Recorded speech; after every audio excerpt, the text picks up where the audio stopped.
สบายดีชื่อโจโจเลยปัจจุบันอายุ25ปีเป็นเจ้าของร้าน Jasmine Studio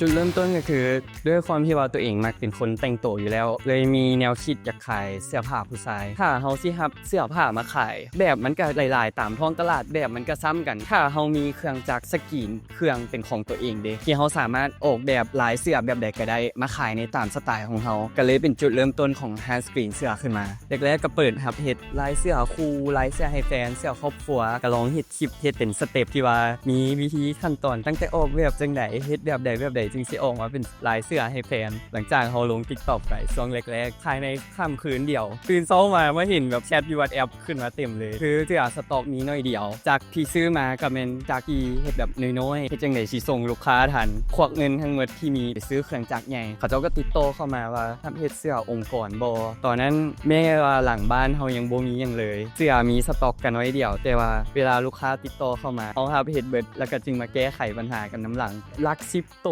หลัก20โต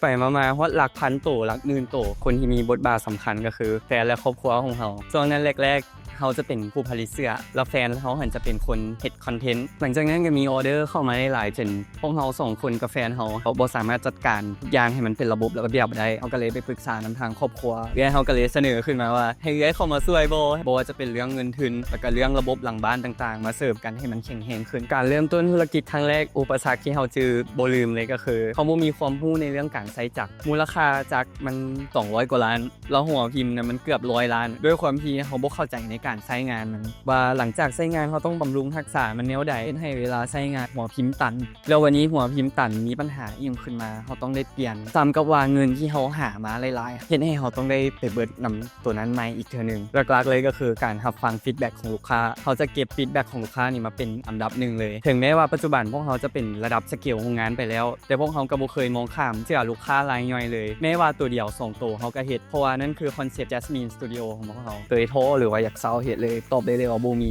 สำหรับพวกเขาแล้วถ้าได้ลงทุนอย่างไปต้องให้มันได้ค่าเขาบ่ยอมแพ้จังได๋เขาก็ต้องผ่านช่วงเวลานี้ไปได้แน่นอน1เขาต้องกล้าเฮ็ดในสิ่งใหม่ๆที่เขาบ่เคยเฮ็ดมาก่อน2ลงมือทำ3ถึงแม้ผลออกมามันจะบ่ได้เป็นไปตามที่เขาคิดแต่เขาก็ต้องก้าวผ่านมันไปให้ได้ในวัยๆนี้พวกเขากำลังจะเปิดช็อปแบรนด์เสื้อผ้าของพวกเขาเองแล้วก็จะมีสตูดิโอในการถ่ายรูปรีวิวสินค้าแล้วก็เพื่อซัพพอร์ตให้วัยรุ่นที่เขาเริ่มเฮ็ดธุรกิจใหม่กำลังจะมีรายการผลิตใหม่เพิ่มขึ้นมานำเกี่ยวกับการสกรีนพวกสินค้า merchandise พวกแพคเกจจิ้งอย่างต่างๆสำหรับช่องทางการติดต่อทุกแพลตฟอร์มก็คือ Jasmine Studio ส่วนสถานที่ของพวกเขาแม่นแถวเขตตลาดสังเจียงไก่ฮันซินดาดโปยเซียนมาประมาณ100 เมตรก็จะเจอฮันพวกเขาเลย